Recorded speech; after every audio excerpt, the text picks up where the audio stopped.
Warren, may kailangan kang malaman. May naiwan ang nanay mo. Hindi ko alam kung saan siya iiwan.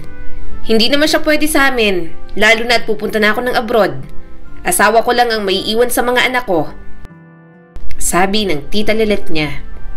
Hindi bahagyang maintindihan ni Warren ang sinasabi ng kapatid ng nanay niya. Nakatayo lang siya sa gilid ng libingan ni Dina. Nakakuyom ang mga kamao niya sa tagiliran. Wala na ang kanyang ina. Ngunit ang galit na nararamdaman ni Warren, nasa puso niya pa rin talaga. Iniwan siya nito noong bata pa. Iniwan siya kasama ng kanyang ama na adik. At nasaan ang ama niyang walang kwenta? Nasa bilangguan na. Kung may naiwan man ho ang nanay ko, ako yon at ang kapatawaran ko na hindi niyo man lang hiningi. Malamig na sabi ni Warren. Napabuntong hininga ang kanyang tita Lilet. Wala nang nanay mo. Alam ko na may kasalanan sa iyo ang kapatid ko at hindi niya nahingi ang kapatawaran mo. Pero alam kong nagsisi na siya, Warren. Bago siya mawala, ikaw ang bukang bibig ni Dina. Kaya sana, huwag mo nang alagaan ang galit mo sa nanay mo na wala na ngayon sa mundo. Iniisip ni Warren kung tama ba na pumunta siya kay Dina noong may sakit pa lamang ito. Ngunit nang dumating ang tawag, nang mabalitaan niyang namatay ng kanyang ina, hindi na rin talaga niya natiis. Napailing si Warren. Ano na ho ngayon? Pumanaw na siya. Ano pa bang mayroon at naiwan niya? Nag-alinlangan muna ang kanyang tita pero nagsalita rin. Yung ina, nag-ampun siya ng isang batang babae. Faye ang pangalan niya. 4 years old na yung bata. Galing siya sa kaibigan ni Dina. Namatay ang mga magulang ni Faye sa sunog sa bahay. Kinuha siya ng nanay mo pagkatapos noon kasi naawa siya. Mapaklang tumawa si Warren. Naawa? Ang galing naman. Hindi nga siya naawa sa akin nang iniwan niya ako sa tatay kong adik. At ano hong ampon? Nagawa pa niya ho talaga ng mag-ampon? Matapos ang lahat ng mga taon ng pag-abandon na sa akin, nagpa siya ho siyang kumuha ng ibang bata na aalagaan niya. Hindi niya ako gusto. At ngayon, wala na siya at pinalitan ako ng batang iniwan niya rin ngayon. Bumaba ang tingin ng kanyang tiyahin. Naawa lang naman siya dun sa bata, Warren. Saka gusto ko namang balikan ng nanay mo. Pero kasi itong tatay mo, palagi siyang tinatakot. Hanggang sa lumaki ka na nga, hindi ka na niya nabawi. Kaya itong si Faye nang pumunta sa kanya, natutunan niya na rin ituring na parang anak. Kung alam mo lang kung gaano nangungulila sa iyong nanay mo nung nabubuhay pa siya. Napailing muli si Warren. Magaling, ang galing talaga. Mawawala ng anak sa mundo. Mag-iiwan pa sa akin ng problema. Wala ho akong pakialam sa ampun niya. Hindi naman ho ako magulang niyan eh. Hindi ko rin ho siya kapatid. Wala akong obligasyon sa kanya. Hinawakan ni Tita Lynette ang kanyang braso. Ikaw na lang ang natitirang pamilya ni Faye. Mag-isa lang siya ngayon. Walang ibang tao para mag-alaga sa kanya. Hindi ko siya kayang isama sa akin at itira sa amin para alagaan. Kung maalagaan ko man siya, baka kapag medyo stable ng buhay namin ng pamilya ko at nasa abroad na ako. Sa ngayon, hindi ko pa kayang madagdagan ng isa pa sa bahay namin. Hirap din kami ngayon. Umigting ang panga ni Warren. Di pabayaan nyo na lang po magpalaboy-laboy dyan. Lalaki rin naman yan kahit maging pulubi sa daan. Wala ho akong pakialam. Hindi ko ho siya kukunin para alagaan. Marami rin ho akong pinoproblema. Please? Nanginginig ang boses na bulong ni Faye. Please, Kuya Warren, huwag mo akong iwan. Alagaan mo na ako. Hindi naman ako salbahing bata. Magpapakabait ako. Promise po. Natigilan si Warren. Sinisigawan siya ng kanyang isip na lumayo. Naiwan ang paslit na inalagaan ng kanyang ina. Hindi niya responsibilidad si Faye. Hindi niya tunay na kapatid ang bata. Ngunit sa paraan ng pagkapit ni Faye sa kanya, sa mukha nitong puno ng takot, naging mahirap na huwag pansinin ang awa na gumuhit sa kanyang puso. Hindi mo ako kapatid. Saad ni Warren at sinusubukang humiwalay. Pero hindi siya binitiwan ni Faye. Tumingala ito sa kanya. Nanginginig ang maliit na mga labi ng bata habang lumuluha. Kinakwento ka sa akin ni nanay. Marami siyang sinasabi sa akin tungkol sa iyo, Kuya Warren. Kaya para sa akin, kapatid kita. Wika ni Faye na sumisinok na dahil sa matinding pag-iyak. Sinabi niya na ikaw ang kuya ko. Sabi niya ikaw na daw ang bahala sa akin. Kilala ka niya, kaya alam niyang hindi mo raw ako tatalikuran. Palagi niyang kinikwento sa akin ang tungkol sa'yo, kung gaano siya nagsisisid sa pag-iwan niya sa'yo. Aalagaan mo daw ako, Kuya Warren, gaya ng ginagawa ng isang kuya. Umiling-iling si Warren at bahagya itong itinulak. Hindi, huwag mong gamitin yung laban sa akin. Wala akong pakialam sa nanay mo. Siya ang nag-iwan sa akin at hindi kita aalagaan. Hindi naman kita kaano-ano. Ngunit mas lumakas ang hikbi ni Faye. Please, huwag mo akong iwan, Kuya Warren. Alagaan mo ako. Natatakot ako. Ayoko mag-isa. Ayoko mapunta sa kalsada. Gusto ko sa'yo. Nakatayo doon si Warren at naninigas ang katawan sa frustration. Sinisigawan siya ng kanyang isip na lumayo. Naiwan na lang si Faye sa kanyang tiyahin at ipaampon na lang sa iba. Ngunit habang nakatingin siya kay Faye, sa maliit na katawan nito na nanginginig sa takot, sa mukha na puno ng sakit, may kung anong nagbago sa kanyang loob. Hindi niya nais na siya ang umako ng responsibilidad na yon. Ano namang gagawin niyang pag-aalaga sa bata? Hindi naman siya isang magulang. Ngunit si Faye ay bahagi ng huling mga araw ng kanyang ina. At kahit galit na galit siya, hindi niya maintindihan kung bakit hindi niya pa rin ito matiis. Sa isang mabigat na buntong hininga, yumuko si Warren at binuhat si Faye sa kanyang mga bisig. Sige na. Tumahimik ka na. Nairirindi ako sa'yo. Kapag hindi ka pa tumigil, hindi kita isasama. Tumahimik naman agad si Faye, pero umaangat-angat pang dibdib. Agad nitong ipinulupot ang maliit na braso sa leeg niya. Kuya Warren, alagaan mo ako ha. Salamat. Huwag mo akong pasalamatan. Namamaos ang boses na sabi ni Warren. Hindi ko alam ang ginagawa ko pero susubukan ko. Susubukan ko kahit ayoko at wala akong alam sa pag-aalaga ng batang katulad mo. Humigpit ang yakap ni Faye sa kanya. At sa unang pagkakataon sa mahabang panahon, naramdaman ni Warren ang isang bagay na hindi niya na ulit nararamdaman. Hindi niya alam kung kailan ang huling beses na may umakap sa kanya ng ganoon. Isang yakap na parehong banayad at mabigat. Bigat para sa mga responsibilidad na may halong mga pangako. Hindi siya handa para kay Faye, ngunit hindi niya ito iiwan. Sa pag-iyak nito, naalala ni Warren ang sarili niya, kaya natamaan ng kung anong nasa kanyang kalooban. Kaya parang ayaw niya itong iwan at pabayaan, tulad ng kung paano siya iniwan ng kanyang nanay noon. Ano bang gagawin ko sa batang yun? Ginulo ni Warren ang kanyang buhok. Bakit ko ba kinuha si Faye? Kumuha lang ako ng idadagdag sa problema ko. Lintik na buhay naman oh. Pinabayaan na nga ng sariling ina. May iniwan pang pabigat. Napasandal si Warren habang nakatitig sa kisame. Pinagmasdan niya ang usok ng nakasinding yosi na nasa kamay niya. Hindi niya gusto yon. Ayaw niya ng alagaan si Faye. Hindi niya hiniling ang buhay na yon, ngunit naroon siya, na-stuck sa isang 4 na taong gulang na halos hindi niya kilala. Isang maliit at mahinang boses ang pumutol sa kanyang iniisip. Hindi ka dapat nagyoyosi, Kuya Warren, sabi ni Faye na nakatayo sa may pintuan. Nalukot ang maliit nitong mukha sa hindi pagsang-ayon. Mahigpit na nag-cruise ang mga braso sa dibdib ni Faye, para bang alin na maliit na bigo sa kanya ang nasa harap ni Warren. Ano naman sa'yo? Saad ni Warren at bumuga ng usok sa hangin. Hindi ko hinihingi ang opinyon mo. Ang dami-dami mong sinasabi. Patulog ka na nga ron. Masama ang yosi sa kalusugan, Kuya Warren. Saad ni Faye na para bang engot siya na hindi alam na masama ang dulot noon. Hoy, tumigil ka, Faye. Ang dami mong nalalaman. Para kang nasa hustong gulang na. Ilang taon ka pa lang ba?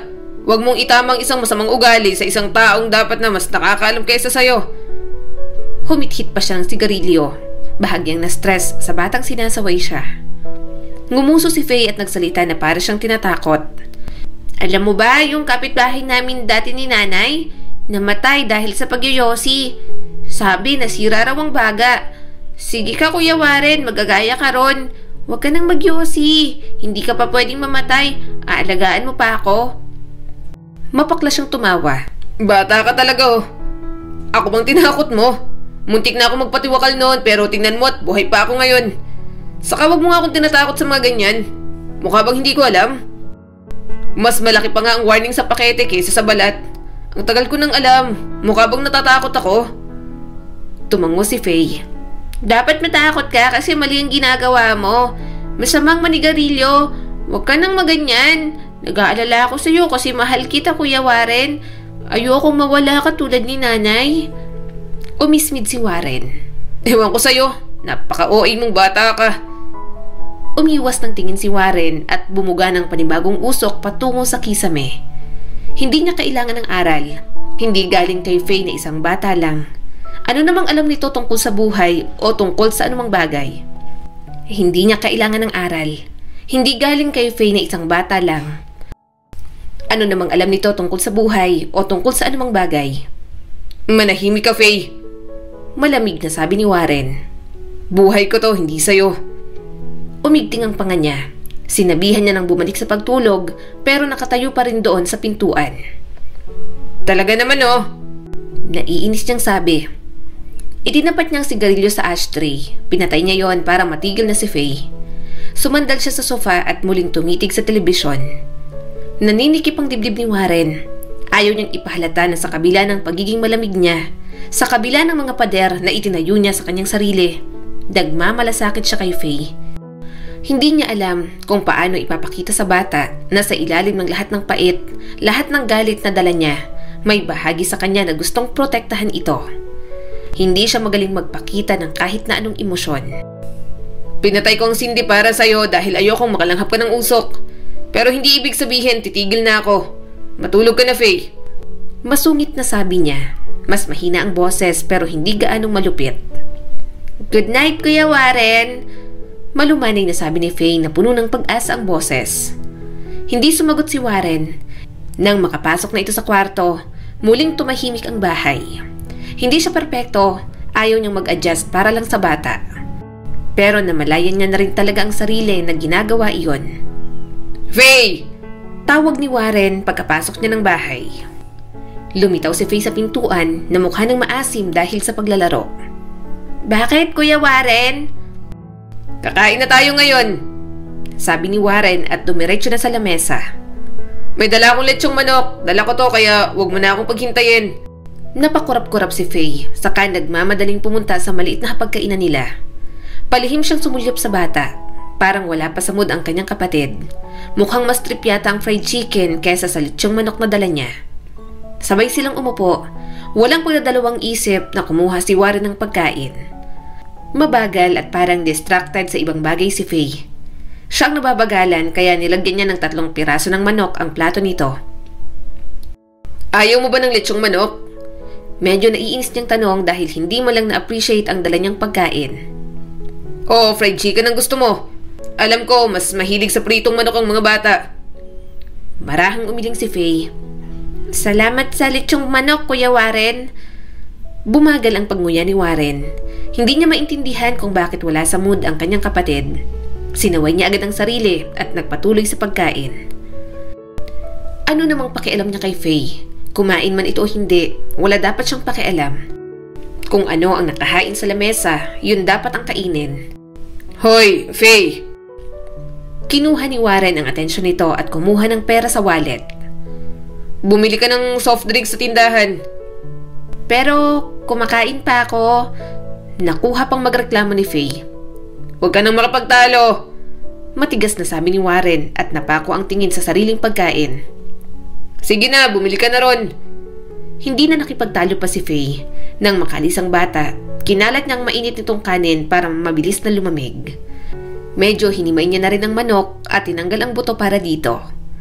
Ipinagpatuloy ni Warren ang pagkain. Subalit hindi siya mapakali. Hindi siya sigurado kung ano yon, ngunit nang bumalik si Faye makalipas ang ilang sandali, hindi na wala ang pakiramdam sa buong sistema niya. Umupo ito at muling bumalik sa pagkain. Ngunit sa pagkakataong yon, mas mabagal ang mga galaw. Sinadya na parang hindi talaga tinitikman ang pagkain. Bakit hindi ka kumakain ng maayos? Tanong ni Warren na may halong inis sa tono. Hindi agad nakasagot si Faye. Itinulak nito ang isang maliit na piraso ng manok sa gilid ng plato bago tuluyang tumingala sa kanya. Panay ang titig nito sa mukha niya. Kuya Warren! Mahinang simula ni Faye. Mangdurukot ka ba talaga ng mga bagay na hindi naman sa'yo? Natigilan si Warren. Lumipat ang kanyang mga mata mula sa kanyang plato patungo kay Faye. Ngunit hindi siya nakasagot kaagad. Napakaseryoso ng maliit nitong mukha. Hindi talaga ito ang inosenteng batang babae na inaakala niya. Anong ibig mong sabihin, Faye? Tanong ni Warren at sinusubukang maging kaswal. Bumaba ang tingin ni Faye. Sa tuwing uuwi ka, iba't ibang wallet ang inilalabas mo, Kuya Warren. Alam kong hindi naman lahat yun sa'yo. Bumilis ang tibok ng puso ni Warren.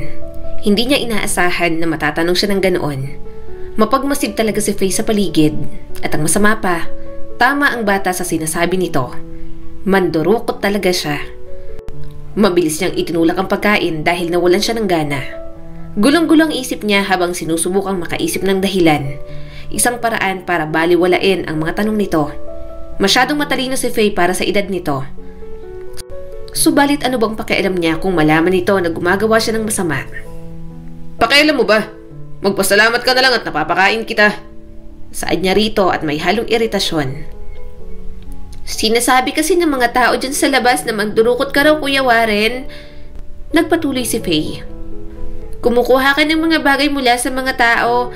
Ayaw mo magtrabaho kaya kukunin mo na lang ang mga gamit nila. Wala kang pakialam kung masama. Dapat hindi mo ginagawa yun, Kuya Warren. Baka hulihin ka ng mga pulis. Paano kapag napunta ka sa bilangguan? Kuya, wala na akong kasama. Huwag kang gumawa ng masama. Hindi niya na matandaan kung paano siya nagsimula sa ganoong gawain. Simula nang iwan si Warren ng kanyang ina noon, walang ibang ginawa ang kanyang ama kundi isipin ang mga bisyo nito. Nagugutom siya at gusto niyang makakain agad, kaya nanguha siya ng mga bagay na hindi sa kanya. Hindi siya nahuli, kaya paulit-ulit. Hindi siya nahuli, kaya naulit pa ng naulit hanggang nakasanayan na lang ni Warren. Hindi kasi siyang klase ng bata noon na basta manghihingi o hihingi ng tulong. Hindi siya ganon. Naniniwala siya na kapag kailangan niyang kumain at mabuhay, dapat siyang kumilos. Masama o mabuti man ang paraan. Tiningnan niya si Faye na may pagkapakailamera at pagkamausisa. Uminit ang dugo ni Warren. Kinakasuklaman niya ang katotohanan kung paano nito nakita sa kanya mismo iyon. Paano nakita ng isang 4 na taong gulang ang ganoong kasamang gawain niya. Manahimik ka, Faye! Malupit ang boses ni Warren at hinampas niya ang kamao sa mesa. Wala kang alam. Bata ka pa lang. Hindi na nagsalita si Faye. Nakatitig lang ito sa kanya. Puno ng pagkalito at pag-alala ang mga mata nito. Namuo na rin ang mga luha ng bata. Saglit na dumaan ang guilt sa dibdib ni Warren. Sabi ni nanay, maikli lang ang buhay kaya hanggang kaya mas mabuting pilihing maging mabuti sa kapwa kaysa gumawa ng masama. Nauutal na sabi ni Faye. Mapakla siyang tumawa. Ang daming aral na naiwan sa'yo ng nanay mo. Tingin mo makikinig ako? Kumibot ang mga labi ni Faye. Nanay mo rin naman siya, Kuya Warren. Napailing siya. Ampun ka lang naman. Anak-anakan ka lang niya. May nanay bang nangiiwan? Ha? Hindi ako naniniwala na galing sa kanya yan. Dapat ang sinabi niya, naging maikli ang buhay niya dahil pinili niya akong pabayaan. Naging masama siyang ina pagdating sa akin. Umiling si Faye. Halatang nasasaktan sa mga sinabi niya. Huwag mong sabihin yan tungkol kay nanay. Mahal niya tayo. Napairap na lang si Warren. Maswerte si Faye dahil tila lumaki ito ng maayos kay Dina. Naiinis siya at mas lalo lamang nagagalit kahit wala ng kanyang ina. Gayunpaman, lumipas ang mga araw, may nagbago sa loob ni Warren. Hindi niya maialis sa isip ang mga sinabi ni Faye. Kaya natagpuan niya na lang ang kanyang sarili na naghahanap ng trabaho. Desperado sa anumang bagay na makakapigil sa kanya sa landas na kanyang tinatahak. Wala ng pandurukot, wala ng mga shortcut. May trabaho ka na, Kuya Warren? Tanong ni Faye nang umuwi siyang pagod na pagod. Napairap naman siya. Wala kang pakialam. Lubayan mo ako. Huwag mo muna akong kausapin. Maya-maya'y narinig niyang nagbubuhos ng tubig galing sa termo si Faye papuntang palanggana. Gusto niyang sawayin na maging maingat dahil mainit na tubig yon. Ngunit pinigilan niya ang kanyang sarili. Hinaluan din ni Faye ng hindi mainit na tubig ang binuhos nito. Kahit maliit, hinila pa rin palapit sa kanyang palanggana. Palihim siyang tumawa nang napaupo ito sa sahig, pero muli ulit tumayo para maghila. Hay nako Kuya Warren, nakakahingal, nakakapagod. Reklamo ni Faye nang makapunta sa tapat niya. Tumaas ang isang kilay ni Warren. Ano ba naman kasing ginagawa mo? Ano, maliligo ka rito sa sala? Doon ka sa banyo, batang to. Yumuko si Faye at kinuha ang mga paa niya. Iniwas niya naman yon, pero pinilit pa rin itong ilagay doon. Saglit na guminhawa ang kanyang pakiramdam. Yan, dyan lang yan ng ilang minuto. Ilang minuto nga sabi ng ate ng kalaro ko. Pilit inalala ni Faye sa mga daliri iyon. Alam ko na, 10 minuto raw dapat nakababad sa maligamgam na tubig. Napatitig siya sa kanyang mga paa na napakaraming kalyo. Bakit ginagawa mo to, Faye? Tumingin sa kanyang bata. Kasi bako-bako at maraming matitigas ang mga paa mo, Kuya Warren. Nagtataka ako, ikaw ang merong ganyan, ako naman wala. Kaya hindi normal yan. Sabi ng ate ng kalaro ko, kalyo raw ang tawag dyan. Lagi ko raw gawin sa'yo para hindi pa lalong kumapal. Umismid naman siya. Dami mong alam. Napangiti si Faye sa kanya. Mabuti na lang Kuya Warren, nagtatrabaho ka na. Kumuyom ang mga kamao ni Warren. Pinipigilan niyang emosyong lumabas sa kanya. Hindi niya gusto kung bakit habang tumatagal, unti-unti niyang tinatanggap na kapatid niya talaga si Faye. At ngayong kasama niya na ito, kahit silang dalawa lang, tila maituturing niya yung tahanan at pamilya. Nakakuha siya ng trabaho bilang construction worker. Nakakapagod pero hindi naman masama. Pagod, may masakit at nababalot ng dumi sa pagtatapos ng bawat araw. Pero napagtanto niyang masaya palang kumita ng pera. Mas kayang pahalagahan ng pera kapag kinikita niya na. Pag uwi niya ng gabing yon, nakaupo si Faye sa mesa sa kusina. Mukhang inaantok na dahil sa maghapong paglalaro. Kahit naiiwan itong mag-isa, hindi niya pinag-aalala. Iniiwanan niya naman ito ng lutong pagkain. At mababait ang mga kapitbahay nila para tingnan si Faye o hindi kaya'y patuluyin muna. May dala akong kanin at ulam. Fried chicken. Mahina niyang sabi. Nabuhay agad ang diwa ni Faye at kumuha ng mga plato. Wow, fried chicken at maraming gravy. Mapubusog na naman ako, Kuya Warren. Kaya love na love kita. Umismid naman si Warren. Ewan ko sa'yo. Kamusta ang trabaho? Inosenteng tanong ni Faye. Napailing si Warren. Parang matanda ka talaga kung magtanong. Ano pa bang ginagawa sa construction? Paulit-ulit lang din namang pagod. Pero ngumiti lang si Faye pagkatapos kumagat sa fried chicken. Tuwa ko, Kuya Warren, di ka na gumagawa ng masama. Matutuwa si nanay sa'yo. Napairap ulit si Warren, pero bahagyang gumaan ang kalooban niya. Katulad ni Faye, natutuwa rin siya sa kung anong pagbabagong dumarating sa kanyang buhay. Kailan mo ako papasok sa school, Kuya Warren? Tanong ni Faye, medyo nahihiya pa pero mukhang hindi rin mapigilan. Hindi agad nakasagot si Warren, natigilan siya sa tanong nito. Napakamot siya sa ulo. Hindi nga lang pala bata si Faye na basta bibigyan ng tirahan at pagkain. Kailangan niya ring pag-aralin. Papasok ka pa ba? Wag na. Ako nga, hanggang grade 7 lang ang natapos. Huwag ka nang mag-aral. Hindi naman mahalaga yon. Komento lang ni Warren. Umatras ang ulo ni Faye. Ang kuya naman parang ewan. Mabuti pumasok ka. Paano naman ako? Hindi ako marunong magbasa at magsulat. Ano na lang ang mangyayari sa buhay ko? Umiwas siya ng tingin. Bakit ako magpapaaral sa'yo? Bakit? Magulang mo ba ako? Higit sa lahat, totoo mo ba akong kuya? Ampun ka lang naman ng nanay ko. Nangingilid ang mga luha ni Faye.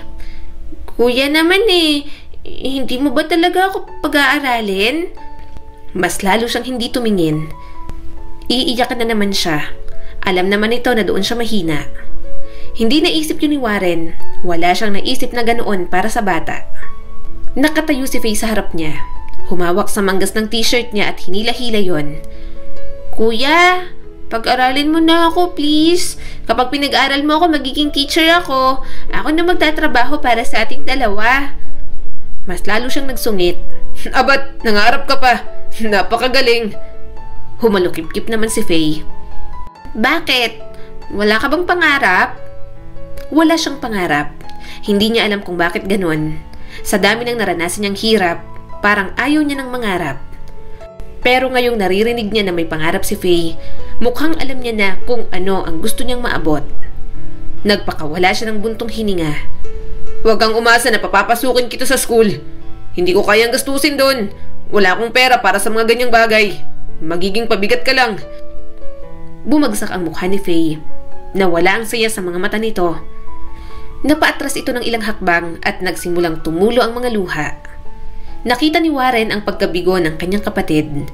Trip niya talagang paiyakin si Faye, pero gusto niya rin namang patahanin kapag pulang-pula na.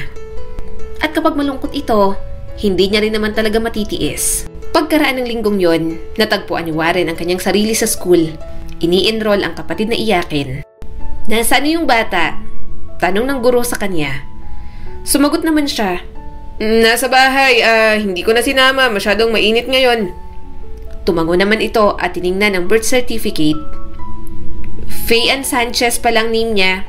Kaano-ano niyo po ang bata? Hindi agad nakasagot si Warren. Hindi alam kung ano ang tamang isasagot. "Kuya, kapatid ako ni Faye. Wala na rin kaming mga magulang kaya ako na ang guardian niya." Kumunot ang noo ni Warren habang lumalabas ng school. Ayaw niyang tanggapin sa sarili niyang sinabi niyang kapatid niya si Faye. Kung kasama niya ang bata, malamang ay tuwang-tuwa yun na marinig ito. Napabuntong hininga na lang siya. Nagpunta na si Warren sa isang tindahan. Hindi niya alam kung bakit siya naroon at pinagbibigyan ang mga hiling ni Faye. Ngunit nang makita niyang uniforme, naisipan niya ng bumili. Sa hindi niya maipaliwanag na dahilan, pinili niya ang pinakamaliit na uniforme. Isa na batid niyang kasya kay Faye. "Magkano to?" tanong niya sa tindera. "500, blouse at palda na yan," sagot nito. Umismid si Warren. "Wala nang bawas? 400 na lang, ang mahal naman." "450, last na yon, sagad na," sabi ng tindera. Ibinigay niya ang uniforme at kumuha ng pera sa bag. "Sige na, kukunin ko na." "Sando, medyas, sapatos. Dito ka na rin bumili sa amin, kuya," saad pa ng tindera. "Sapatos?" Sandali siyang nag-isip. "Ibibili ko na bang bulilit na yon? Kaso hindi ako sigurado anong size ng paa niya eh." "Pili ka na lang dito, kuya, na sa tingin mo kasya sa bata. Ano bang size ng tsinelas niya?" saad ng tindera. "Kung hindi kasya, pwede namang papalitan. Basta ako ang hanapin mo kasi ako ang nag-assist sa'yo na tindera." Ang galing mang sales talk ng tindera. Napabili na rin talaga si Warren. Bumili na rin siya ng mga school supplies at bag na kulay pink.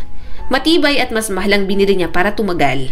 Naubos man ang ipon ni Warren, hindi niya alam kung bakit ang gaan-gaan sa loob habang dala niya ang mga binili pa uwi. Nang makauwi na, wala sa bahay si Faye. Mukhang nasa kapitbahay na naman, kaya mabilis niyang inayos sa kwarto nito ang mga gamit. Nilagay niya na rin sa bag nito ang mga school supplies. Abala siya sa pagluluto nang pumasok si Faye. Mukha nang maasim kaya pinaligo niya na. Pero nang makita niyang pumasok ito sa loob ng kwarto, natigilan siya sa pagluluto. Maya-may narinig niya ang excited na tili ni Faye. Mahina na lang siyang tumawa. Sumimangot lang ulit nang lumabas ang bata. "Para sa akin ba yun, Kuya Warren?" tanong ni Faye na puno ng pananabik ang boses. "At itong mga sapatos, akin din ba to, ha?" Napatingin si Warren sa mga sapatos na suot nito. Nakahinga siya ng maluwag nang makitang kasya iyon. Nag-alinlangan si Warren, hindi sigurado kung anong sasabihin. "Oo, papasok ka na rin. Nakita ko nang magiging teacher mo sa school. Sa malapit ka lang papasok ha. Binili na rin kita ng mga gamit kasi kailangan mo. Hindi kita mahahatid sundo sa school kaya ipapasabay na lang kita sa service ng mga kalaro mo. Magbabayad na lang ako. Ang dami kong gastos dyan. Tingnan mo na, pabigat ka talagang bata ka sa buhay ko." Bago pa siya makapagsalita ng kung ano-ano, niyakap na siya ni Faye. Idiniin nito ang mukha sa kanya. "Thank you, Kuya Warren. Tama nga si nanay, mabait ka nga. Sabi na eh." Naniga si Warren at ang una niyang instinct ay itulak ito palayo. "Lumayo ka sa akin. Ang asim-asim mo na, maligo ka nga ron. At hubarin mo ng mga sapatos na yan. Baka hindi ka pa pumapasok, sira na agad. At anong mabait? Sino may sabing mabait ako? Hindi ako ganun, Faye." Pero yumakap ulit ang kanyang kapatid. Hindi, mali ka kuya. Napakabait mo. Sobrang bait ng Kuya Warren ko. Salamat ha. Hindi niya gustong niyayakap siya. Ayaw niya nang may nagpapasalamat. Anong pakialam niya sa pagpapasaya kay Faye? Kaso, kahit ang dami niyang ayaw, napakalambot pa rin ang puso niya. Hindi niya matitiis ang naiwan ng kanyang ina sa kanya. Dahan-dahan niya itong itinulak palayo. Tumigil ka na, Faye. Huwag mo akong yakapin.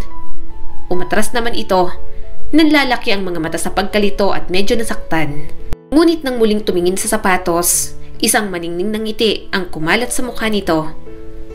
Papasok talaga ako sa school, di ba? Tanong pa ulit ni Faye. Oo nga. Naiirita niyang sagot. Maligo ka na ron. Malapit nang maluto to. Kumain na tayo pagkatapos mong maligo. Ayaw niyang aminin, pero nang makita niyang masaya at umaasa si Faye, hindi niya maiwasang mapangiti. Isang maliit at panandaliang ngiti na mabilis niyang tinakpan ng pagkakunot ng noo. Ngumiti ka, Kuya Warren. Saad ni Faye sa kanya. Ngiti ka lang palagi. Pinagsasasabi mo dyan. Pag-iiba niya ng usapan. Kanina pa kitang pinapaligo ah. Kapag hindi ka pa naligo, tatama ng tsinelas ko sa'yo. Lalong lumawak ang ngiti ni Faye at patalon-talon na bumalik sa kwarto nito. Kaya siya naiinis minsan dahil napakagaling talagang sagadin ang pasensya niya. Labis kung mang-asar si Faye sa kanya at mabilis naman siyang mapikon. Pero kahit ganon, sa unang pagkakataon, hindi masyadong boring ang pakiramdam ni Warren sa pag-aalaga ng kanyang makulit na kapatid. Naging parte na talaga ng buhay niya si Faye. Hindi niya namalayang nakalipas ng 2 taon. Palagi pa rin siyang nagsusungit pero kahit minsan, hindi niya pinabayaan si Faye. Walang araw na hinayaan niya itong magutom. Kahit may trabaho, gigising si Warren ng maaga para lang mapaghanda ito ng pagkain at baon. Malagyan ng malamig na tubig ang tumbler at ma-check kung nagawa ba nito ang mga assignments. Kapag may kailangan ito sa school na kailangang bilhin, nagrereklamo man si Warren, nakikita niya pa rin na bibilhin ang mga kailangan nito. Kapag wala siyang trabaho, sa halip na magpahinga na lang, pinipilit niya pa rin ihatid sa school ang kanyang kapatid. Puro man sila bangayan at asaran sa daan, kung sinong unang mapikon, siya ang talo. Sino ba namang hindi maasar kay Faye? Nang nililigawan pa lang ni Warren si Cheska, biglang nagpakilalang anak niya. Nagalit at bigla siyang sinampal ni Cheska dahil sa kalokohan ni Faye. Naipaliwanag niya naman at naniwala naman ito ngayon kaya 1 taon na silang nasa isang relasyon. Gayunpaman, hindi na sigurado ni Warren kung kaya niya pang patagalin iyon. Nararamdaman niya kasing hindi na siya pipiliin ni Cheska. Pakiramdam niya, nadadala na rin ang dalaga sa gustong lalaki ng mga magulang para rito. Lalaking may kaya at mas okay kesa sa kanya. At bago pa siya masampal ng katotohanan yon, uunahan niya na si Cheska. Warren, mahinang sabi ni Cheska na puno ng pag-aalala ang boses habang nakasandal sa dibdib niya. Tinatakot mo ako. Ano bang nangyayari? Kanina ka pang tahimik simula kaninang umaga nang mag-date tayong dalawa. Masaya ako na inaya mo akong mag-date pero parang may kakaiba. Hindi komportable si Warren. Napansin niya tayo ni Cheska kaya umahon ito at tumingin sa kanya. Naninikip ang kanyang dibdib. Nagplano siya para sa sandaling yon. Ngunit walang kahit anong paghahanda pala ang maaring makapagpabawas ng sakit sa kanya. Cheska, sa tingin ko kailangan na nating tapusin to. Mahinang sabi ni Warren. Napakurap si Cheska, halatang natigilan sa sinabi niya. Tapusin ng ano? Ano pinagsasasabi mo, Warren? Ang relasyon natin? Oo. Napailing ang kanyang girlfriend. Wala akong makitang dahilan kung bakit kailangan nating tapusin ang relasyon natin. Maayos naman tayo, di ba? Wala tayong pinag-aawayan. Saglit na sinalubong ni Warren ang tingin nito bago umiwas ng tingin. Hindi ako karapat-dapat para sa'yo, Cheska. Masyado kang maganda. Mabait, matalino at mabuti para sa akin. Isa lang akong construction worker. Wala akong pera. Wala akong kayamanan at wala akong magandang hinaharap na kayang ialok sa'yo. Wala rin akong mga magulang. Wala akong maibibigay sa'yo. At ikaw, napakahusay mo ngayon. Isa ka ng guro. Inaaya ka pa nga ng mga auntie mo sa abroad na dun din magtrabaho bilang teacher. Hindi mo tinanggap dahil mas pinili mo akong kasama rito. Ayaw ko naman ng ganun, Cheska. Ayaw kong lumubog ka kasama ako. Deserve mo ang taong kayang ibigay sa'yo ang buhay na deserve mo. Minsan, naisip ni Warren na kaya niyang ipaglaban si Cheska. Naniniwala na siya na walang imposible kapag mahal niyang isang tao. Wala man siya ngayon, magsisikap pa rin siya para maibigay ang buhay na deserve nito. Subalit nang makita niya ang tagpong labis na nagpadurog ng kanyang puso, sinabi niya sa sarili niyang tama na at hindi talaga sila para sa isa't isa. Nagpapasalamat na lang si Warren na tinanggap siya ni Cheska kahit ano pa siya at ang kanyang nakaraan. Napailing si Cheska at napasimangot. Warren, tumigil ka, hindi mahalaga sa akin. Wala akong pakialam sa pera o katayuan sa buhay. May pakialam ako sa'yo, sapat ka na para sa akin. Mahal kita at gusto kitang makasama ano man ang mangyari. Hindi Cheska, kailangan na kitang bitiwan. Basag ang boses na sabi ni Warren. Pinapahalagahan ko ang bawat sandali. Ang bawat araw na nakasama kita. Marami kang itinuro sa akin at marami kang binago sa buhay ko. Isa ka sa pinakamasayang nangyari sa buhay ko, Cheska. Pero ayoko maging makasarili. Hindi ko kayang hawakan ka kapag may buhay na mas karapat-dapat pa para sa'yo. Nasa bahay sila ng araw na yon. Sinabihan niya si Faye na huwag munang pumasok at maglaro muna sa labas. Ayaw niya kasing mag-usap sila ni Cheska sa ibang lugar. Alam ni Warren na mabigat ang mga sasabihin niya, kaya pinilit niyang doon lang sila mag-usap. Alam niyang naiintindihan siya ni Faye kahit bata pa lang ito. Naiintindihan nito dahil kailangan niyang ipaliwanag. Magkasama kasi sila nang makita nilang nakalapat ang mga labi ni Cheska kay Marco, ang lalaking gusto ng mga magulang ng dalaga para rito. Tumulo ang mga luha sa mga mata ni Cheska at inabot ang kamay niya. Ngunit dahan-dahan niya namang binawi iyon. Warren, maghiwalay na tayo, Cheska. Mas makakabuti to para sa'yo. Pilit niyang ginagawang mahinahon ng boses. Marahang umiling si Cheska. Please, wag mong gawin to, Warren. Wala akong pakialam kung wala kang maibibigay sa akin. Mahal kita kung sino ka. Napag-usapan na natin to, diba? Hindi natin kailangan ng lahat ng yon. Ang mahalaga magkasama tayo at parehong mahal ang isa't isa. Napalunok si Warren. Pero, mahal mo pa ba ako, Cheska? Sinapo ng dalaga ang mukha niya. Warren, oo. Mahal kita. Please, huwag naman ganito. Pumikit si Warren at pinipigilan ang mga luhang nagbabadyang tumulo. Gusto kong maniwala, Cheska, pero hindi ko kaya. At sa kaibuturan ko, alam kong nararamdaman mo rin. Kailangan mo ng taong makakapantay mo. Isang taong kayang ibigay sa'yo ang lahat ng hindi ko kaya. Doon ka na lang sa gusto ng mga magulang mo para sa'yo. Hinaplos ni Cheska ang mukha niya. Hindi. Ayoko ng iba. Ayoko kay Marco. Iminulat ni Warren ang mga mata at baka sa mukha niya ang sakit. Si Marco ang lalaking gusto ng pamilya mo para sa'yo. Yung nanliligaw sa'yo. Dapat kasama mo siya, Cheska. Siyang kailangan mo, hindi ako. Ano bang pinagsasasabi mo? Ayoko kay Marco kahit kailan hindi ko siya ginusto. Ikaw ang boyfriend ko. Nakatayo na si Cheska at nanginginig ang boses sa emosyon. Ikaw ang gusto ko, Warren. Palagi. Huwag mo na ulit sasabihin yan. Napabuntong hininga naman siya. Nakita ko kayo ni Marco. Naghahalikan. Parang nagyelo ang mundo nito. Warren, I'm sorry. Hindi ko sinasadya na mangyari. Si Marco ang humalik sa akin. Lumandas ang luha ni Warren dahil hindi niya na talaga mapigilan. Pero hindi mo siya itinulak, di ba? Hinayaan mo lang siya. Tuluyang humikbi si Cheska. I'm sorry. Hindi ko siya tinulak palayo pero ayoko naman talaga yon. Nahimasmasan ako pagkatapos nun. Naalala kita na ikaw ang boyfriend ko. Hindi ko alam ang gagawin. Naguguluhan ako. Naiintindihan ni Warren kung bakit naguguluhan si Cheska. Lahat ng mga tao sa paligid nito, si Marco ang palaging ipinipilit dito. Kaya hindi na siya nagtataka kung mahulog man ang loob nito sa binata. Gayunpaman, may maliit na bahagi sa kanyang puso na sana kahit may ibang lalaki, hindi pa rin ito pinili at mas matatag pa rin ang pagmamahal sa kanya. Parang may kumukurot sa puso ni Warren ngunit dahan-dahan siyang tumango.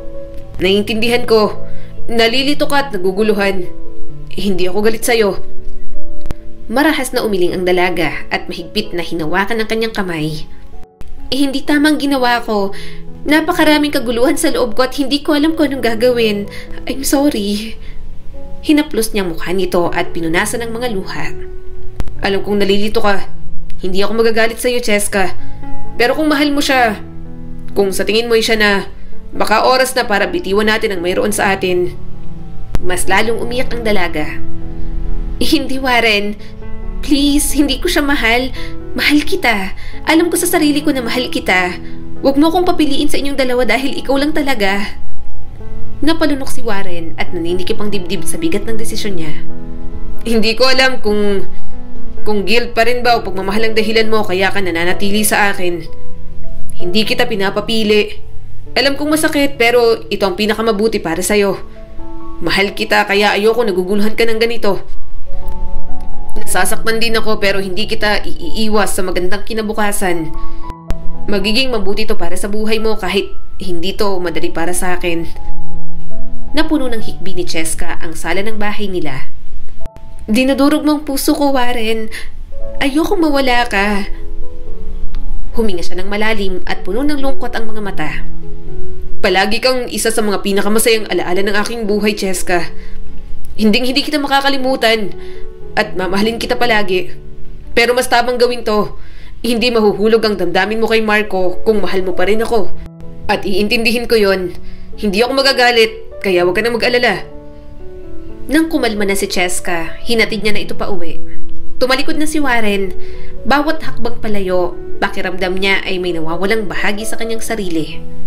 Umalingaw-ngaw sa kanyang tenga ang pag-iyak ni Cheska. Alam niyang ginagawa niyang tama at mas magiging masaya ang taong mahal niya kung yon ang kanyang gagawin.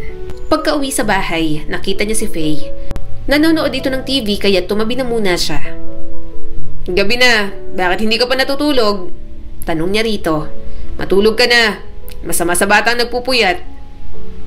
Ibig sabihin, simula ngayon hindi na bibisita rito si Ate Cheska, Kuya Warren?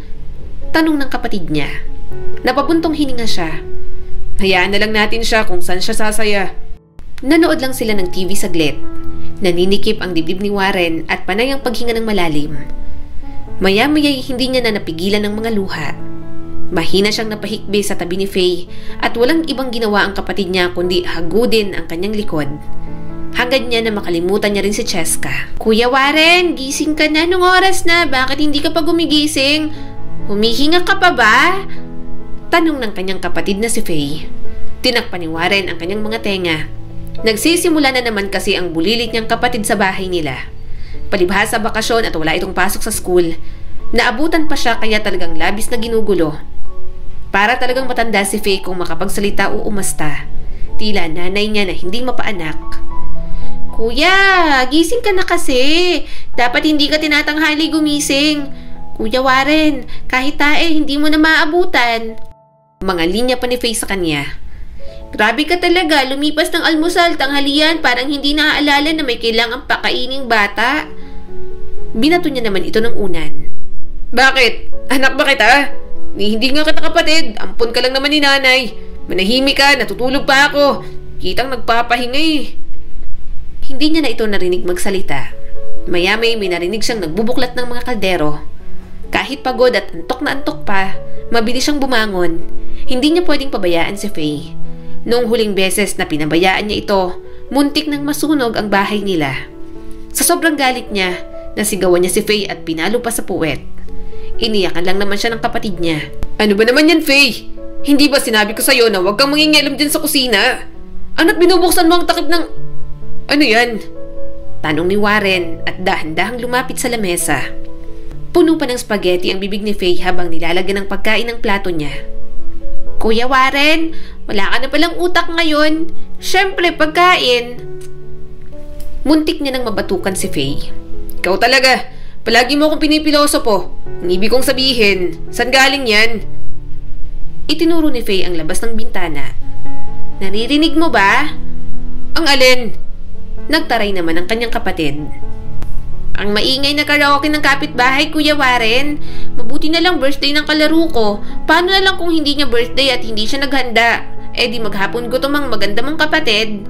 Ay nako talaga, peribahasa, hindi ka honoring student na nag-aaral ka pa lang. Honor student yun, Faye. Huwag ka nang mag-aaral. Sayang pinapaaral ko sa'yo, ganyan pa rin ang utak mo. Pumunta na si Warren sa drum at naghilamos. Napanguso naman ang bata. Tatalino rin ako, Kuya Warren. 7 years old pa lang kaya ako. Saka sabi ni teacher, mas mabilis daw ako magbasa kaysa sa mga kaklase ko. Yun din ang sabi ni Ate Cheska nang may libreng tutor ako sa kanya. Tuloy-tuloy lang ang pagdaldal ni Faye tungkol sa ex-girlfriend niya. Mabilis niyang kinuskus ang mukha, tinanggal sa isip niya si Cheska. Nasa Thailand na si Cheska at kasal na kay Marco, pero yon at mukhang inaasar na naman siya ng kapatid niyang bulilit. Gayunpaman, hindi na yun magawang intindihin ni Warren. Mas marami siyang kailangang isipin. Natulala lang siya sa maruming sahig sa labas ng bahay nila. Dinadama niya ang tubig na nasa kanyang mukha. Mabilis ang paghinga ni Warren. Hindi niya maintindihan kung bakit kahit maghapon na siyang nagpahinga, parang pagod na pagod pa rin siya. Napapansin niya rin na madalas siyang lagnatin at manginig noong mga nakaraang araw. Pinagpapawisan din siya palagi kahit malamig naman ang paligid. Basta madali na siyang mapagod at batid niyang may mali na sa katawan niya. Mariing pumikit si Warren. Hindi siya pwedeng magpatuloy ng ganoon. May kailangan pa siyang alagaan na kapatid. Dapat mas magpalakas pa siya para makapagtrabaho siya ng mas maayos bilang construction worker. Kapag hindi siya kumilos, wala silang kakainin ni Faye. Maghihirapan din siyang papasukin ito sa school. Kuya Warren, kain na! Saad ni Faye sa kanya. Umupo naman siya sa upuan at nagsimula na rin kumain. Ang ingay-ingay mo palagi, no? Hindi matigil yung bibig mo kakadaldal. At tigilan mo na nga ang pagdaldal kay Cheska. Kitang kinakalimutan ko na. Dumadali ka na naman ng pagbanggit. Ang galing mo talagang mang-asar. At anong itsura yan? Ang asim mo na. Maghapon ka na naman siguro naglalaro sa labas. Pagkatapos mong kumain, maligo ka na ron, ha? May amos pa sa bibig si Faye. Oo, Kuya Warren, maliligo na. Ikaw kasi, ang tagal-tagal mong gumising. Pagod ka ba? Nanginginig ka kaya, Kuya? Kaya niyakap kita at binigay ko na rin ang kumot ko sa iyo kagabi. Ang galing ko, no? Okay ka na, basta ako mag-alaga. Pagkatapos nilang kumain, si Warren ang naghugas ng mga pinagkainan nila. Baka kapag si Faye ang pinaghugas niya, abutin pa ng gabi pero hindi pa rin ito natatapos. Mahilig kasing maglaro ng sabon ang kanyang kapatid. At kahit hapon na sila kumain, bumili na lang siya ng pagkain para sa hapunan. Kung magluluto siya, marami pang matitira. Pareho naman silang busog ni Faye. Bukas na lang siya magluluto ng marami para makain nila ni Faye sa maghapon. Kuya Warren, labas na ako, ha? Promise, hindi na ako tatakbo-takbo. Diyan lang ako sa labas. Makikipagkwentuhan sa mga kalaro ko. Saad ni Faye at niyugyug pang kamay niya. Umismid naman si Warren. Dito ka na lang, manood ka na lang ng TV. Lulubog ng araw, oh. Maghapon ka na nga sa labas. Napakamot naman si Faye. Sira naman yan, Kuya Warren. Hindi mabuhay kanina pa. Hindi ko nga napanood ang cartoon na gusto ko. Lalabas na ako, Kuya. Sige na, please. Diyan lang naman ako sa tapat. Diyan lang ako uupo, oh. Kapag sumilip ka sa bintana, makikita mo agad ako. At isang tawag mo pa lang, promise, papasok agad ako. Tumaas ang mga kilay ni Warren. Sige na, pero sandali lang, ha. Huwag ka munang lumabas. Pumasok si Warren sa kwarto. Kumuha siya ng shirt na maliit sa kanya pero medyo malaki kay Faye. Panay ang reklamo nito nang isuot niya rito iyon. Kuya, bakit mo naman pinasuot sa akin to? Ang laki-laki sa kapanlalaki. Saad ni Faye sa kanya. Kumunot ang noo ni Warren habang binubuhol ang dulo ng damit. Oh, di itatali ko. Puro ka reklamo. Pasalamat ka nga't dinadamitan kita. Yung suot mong damit, mukha ka ng suman. Kita nang ang bilbil mo dyan. Mukha kang kabayong bundat. Siyempre, Kuya Warren, maliit na sa akin lahat ng damit ko. Ang damit ko, nung 4 years old pa lang ako. Malaki na ako kaya hindi na kasya. Paliwanag ni Faye sa kanya na parang mangmang siya para hindi maintindihan. Napabuntong hininga si Warren. Hindi pa rin talaga siya sanay ng may kapatid. Mas lalong wala naman siyang alam sa pag-aalaga ng batang babae. Pero dahil may nalalaman pang pag-ampon ng nanay niya, naiwan sa kanya si Faye na palaging ginugulo ang araw-araw niya. Kapag sumahod ako sa Sabado, isasama kita sa labas. Bibili tayo ng bagong damit mo. Kaso 2 pares muna, ha. Hindi tayo mayaman. Dukha lang ako tapos ako pang inaasahan mong ampun ka. Napakaswerte mong bata ka. Biruin mo, may tirahan, nakakapag-aral at palamon pa kita. Sabi ni Warren, nagsusungit na naman sa kanyang kapatid. Kumibot ang mga labi ni Faye. Swerte ako kasi kuya ko ang pinakamasungit sa mundo. Talaga? Ibibili mo ako ng bagong damit at shorts? Hindi ka nagbibiro? Ngumiwi naman si Warren. Bakit? Mukha ba ako nagbibiro? Sige, hindi na lang kita ibibili. Inasar-asar pa siya ni Faye. Ang kuya Warren ko, mahal ako kahit ampun lang ako. Nagsusungit pero nag-aalala sa akin palagi. Ayaw talagang tumigil ni Faye sa panunukso sa kanya, kaya kinuha niya ng tsinelas niya. Banta lang naman yon, pero takot na takot talaga sa palo ng tsinelas sa puwet.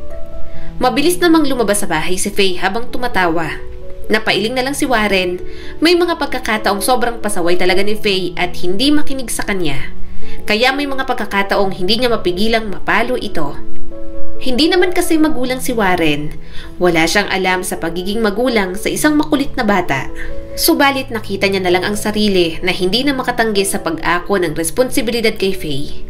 Kung tutuusin, hindi sila magkadugo. Hindi sila tunay na magkapatid pero sobrang malaking bahagi ng buhay niya si Faye. Kay Faye ngayon umiikot ang buhay niya. Dahil sa bata, natuto siyang tumino at maghanap ng disenteng trabaho. Dati lang siyang tambay kung saan-saan at nandurukot pa.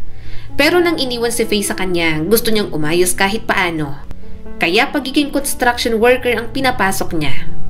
Hindi niya alam kung bakit ginagawa niya yon. Dapat galit si Warren sa nanay niya dahil iniwan siya nito sa adik niyang ama. Lahat ng tungkol sa kanyang nanay dapat niyang kamuhian. Kasama na dapat doon si Faye. Gayunpaman, hindi niya rin talaga matiis. Hirap na siyang pabayaan. Si Warren na lang ang naiinis sa sarili niya dahil masyadong malambot ang kanyang puso pagdating kay Faye. Nako, may sinama na akong iba, Warren. Mahirap kasing palagi kang pandap-pandap. Hindi ko alam kung sasama ka ba sa trabaho o hindi. Saad ng foreman sa kanya. Muli pang nakiusap si Warren. Sige na, Mang Melvin, pasensya na po talaga.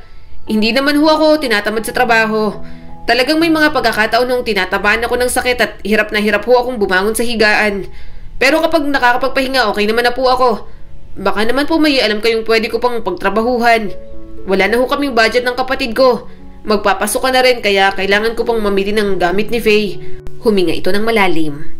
O siya, sige. Magtatanong ako kay Kanor at baka may alam pa yon. Ay nako, sigurado ka bang kaya mo? Baka magkasakit ka na naman. Saka pansin ko, nababawasan ang timbang mo. Kumain-kain ka, tumapayat ka, Warren. Mahirap ang trabaho sa construction. Lakas at katawan ng puhunan, kaya wag puro para kay Faye ang ginagawa mo. Kapag sumahod ka, kumain ka rin ng masarap. Napahawak si Warren sa dulo ng damit niya. Kumakain naman po ako. Salamat po sa pag-aalala, Mang Melvin. Alam niya naman yun sa sarili niya. Napapansin niya rin na nababawasan siya ng timbang. Parang kahit anong dami ng kinakain niya, walang nangyayari. Kahit mga damit niyang hapit lang sa kanya nun, lumuluwag na. Suminghap si Mang Melvin at mataman siyang tiningnan. Subukan mo kayong magpa-check up. Babalik-balik na lang yung lagnat mo. Baka may sakit ka. Pila ka lang dyan sa public hospital dyan sa Maine. Mahaba nga lang at laging puno ang slot. Libre kasi sa gobyerno. Pero alam mo naman, kapag gobyerno at mga ganyang public facility, pahirapan talaga. Kaya talaga maghihintay ka pa. Kung gusto mo, may kilalang misis ko sa loob ng ospital. Nagtatrabaho sa social welfare ng ospital. Pwede kitang ilapit para mabigyan ka ng slot at libreng check-up na rin. Marahang tumango si Warren.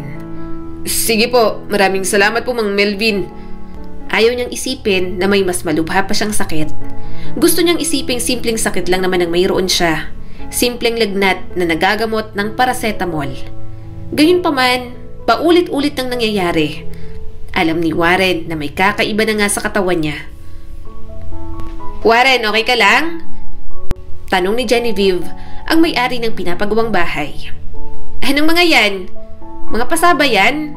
Napaaway ka ba? Hindi ho. Sagot niya at halos kumawala ng mga salita sa tunyong na labi niya. Pagod lang po ako. Ngunit mukhang hindi kumbinsido ang ginang. Warren, hindi ka mukhang pagod. Mukhang may sakit ka. Bago pa siya makapagprotesta, lumabo na ang kanyang paningin. Biglang dumugo ang kanyang ilong. Namalayan niya na lang, nakahandusay na siya sa lupa. Warren! Sigaw ng ginang at pilit siyang inalalayan. Gumising ka. Dadalhin ka namin sa ospital. Nagising si Warren na nasa ospital na siya. Sinubukan niyang umupo kahit nahihilo. Nakaupo si Genevieve sa tabi niya at baka sa mukha ang pag-aalala. Gising ka na. Malumanay na sabi ng ginang. Dinala ka namin dito na walang ka ng malay. Natakot kami kaya agad ka namin isinugod dito. Napakurap si Warren. Paano ho yung mga magagastos nito? Hindi ko po kayo magbayad ng bill. Ay, huwag kang mag-alala tungkol dito, sabi ng ginang at umiiling-iling. Libre naman sa ospital na to. Ang kailangan lang bayaran dito ang gamot at swero mo rito. Huwag kang mag-alala, binayaran ko na. Hindi niyo po kailangang gawin pero salamat po. Mahina at namamaos na sabi ni Warren. Ayos lang, sagot ng ginang at tipid ng umiti. Ayos lang, Warren. Maya-maya ay pumasok ng isang doktor. Tiningnan nito ang chart bago tumingin sa kanya. Kumunot ang noon nito. Labis na pagod kaya ka nahimatay pero naniniwala ako na mayroong higit pa rito. Hindi lang ako makakagawa ng ganong pagsusuri sa'yo dahil wala kaming mga kinakailangang kagamitan. Pero inare-recommenda ko na pumunta ka sa isang tertiary hospital para mas masuri ka. Tumango si Warren bagamat ang takot ay nagsisimula ng bumalot sa kanya.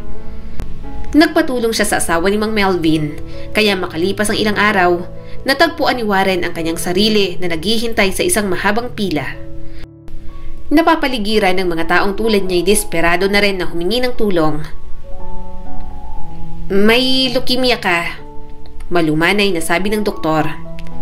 Mayroon kaming ilang mga option para sa treatment at napakahalaga na magsimula ka sa lalong madaling panahon. Naramdaman ni Warren ang tila pagbagsak ng kanyang puso. Umalingaw-ngaw ang salita sa kanyang isipan. Hindi niya kayang gastusan ang pagpapagamot.